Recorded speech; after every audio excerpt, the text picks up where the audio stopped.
Hello, everyone. What an incredible morning of storytelling. Wow. But I have to admit, after a long morning of hearing my parents talk, I often get a little bit antsy. So I want you guys to bear with me because we're going to move about a bit and take a moment to digest everything we've just heard. I want you guys to stand up if you've ever seen a woman struggle with power in her workplace.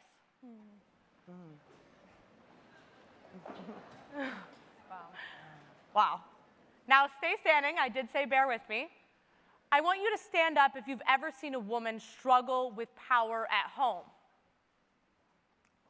Now stand up if you've ever wanted to do something about it. Okay, you can all sit back down. Thank you so much. I often think, though, we're wondering what exactly can we do about it?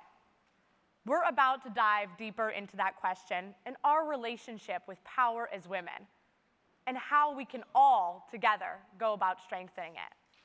And we're so lucky to be joined today by Karlie and Kathryn, two people who are doing exactly that and using their power and potential to change what they want to see in this country by investing in women and girls. So let's dive right in.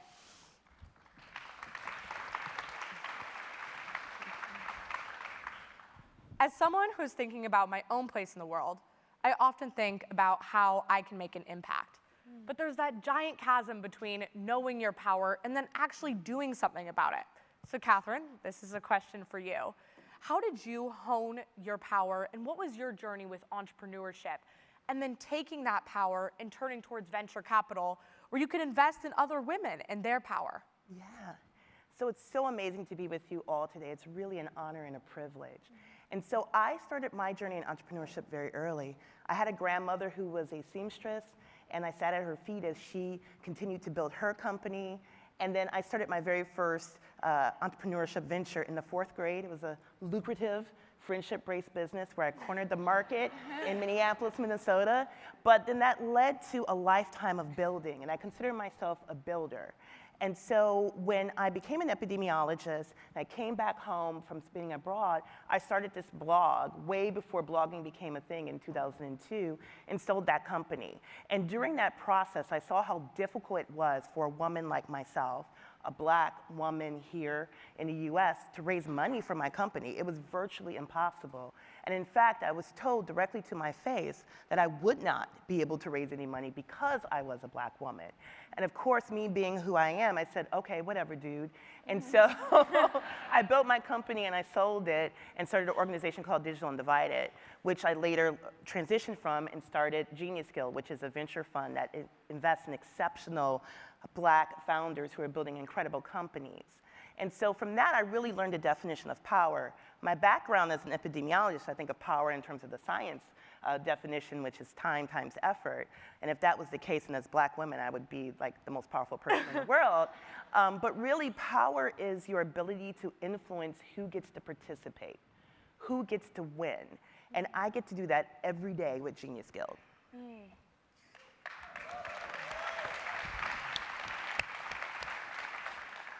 Investing, though, isn't always about money. Karlie, you've spent years investing in girls' education through Kode with Klossie, which teaches coding skills to young women all over the country. I actually had the amazing chance to come visit the camp when you invited me this summer, and I was, number one, not only blown away by all the skills these young girls are learning in such a short amount of time, but also their confidence and their composure and how strong and capable they were. So I'm wondering, what was your journey in creating Kode with Klossie? And also, what has coding taught you about agency and power? Thank you, Phoebe. We talk about power and realizing that power. It was almost a decade ago, I started Kode with Klossie out of just my own curiosity of what this thing that I kept hearing code was. And I was meeting all these entrepreneurs, building technology, transforming the world. And I wanted to understand what they knew that I and many others didn't know, and this superpower of code.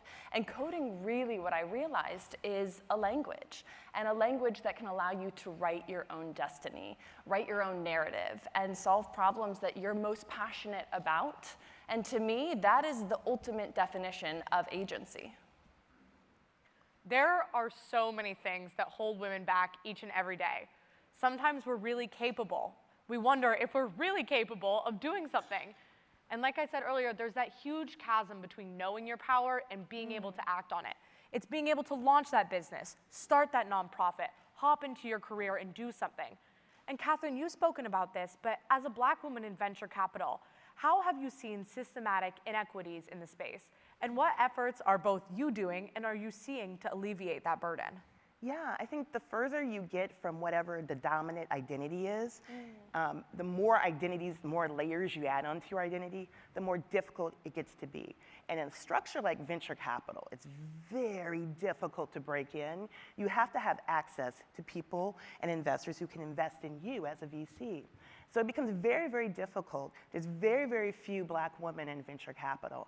I'm one of maybe 20, 25 Black women who actually run their own venture capital fund. I do not say that to get props. I say that because that's sad to me. And so as a VC, as someone who has the power to influence who gets invested in, I invest in those that I know and industries that I know. One of my biggest investments, and one of the ones that's closest to my heart, was, and it was the first big check I wrote, was to another Black woman epidemiologist who is creating a digital platform called Health in Her Hue that focuses on women of color, particularly Black women. And it's one of our best performing investments in our portfolio. And so for me, I think that's really important, and that's the reason why I'm even in venture, is that I can invest in exceptional people like me. And because my identities are closer to theirs, I understand the markets, I understand the challenges that they're solving. And so I want to encourage more to get in this space, because as Karlie and I talked, the closer you are to the problem, especially as an investor, the more likely you are to understand it and to invest in it. And Karlie, you're a startup investor and you're also a huge advocate for women's health. What are you learning through your work and how those two industries intersect? Absolutely. You know, I think, like you said, money is power, and power to greenlight ideas. And great ideas can come from anyone, anywhere. And I really see coding as this medium to express yourself and solve big ideas, build big businesses. And I think, you know, that's where we've had this past summer 5,000 young women in our summer camps learning how to code, and they built projects. 1/3 of those projects were around health, mental health, the kind of ideas that they're thinking about, problems they're experiencing in their own life, and being able to, you know, build a product, an app. There was one called Code Red, built around going through puberty and kind of navigating teen health, and being able to have tools and resources that they can share with their loved ones as they're navigating that. And that's where it's like, you know, so important to have diversity of thought, building ideas and technology that's going to be transforming our world. And we need more girls and women accessing capital, accessing tools to learn these skills, to participate in these conversations. Well, thank you guys so much. I'm so honored to have been able to sit with two women like you guys. I think when we look at society today, whether it's crowds lined up to see the Barbie movie or Taylor Swift and Beyonce single-handedly saving the American economy, our culture is rich right now with examples that when women stand together, things change. There is no denying that when women show up, us three included, things shift. And I feel so fortunate to be able to welcome to the stage my mother and my personal hero, Melinda French Gates.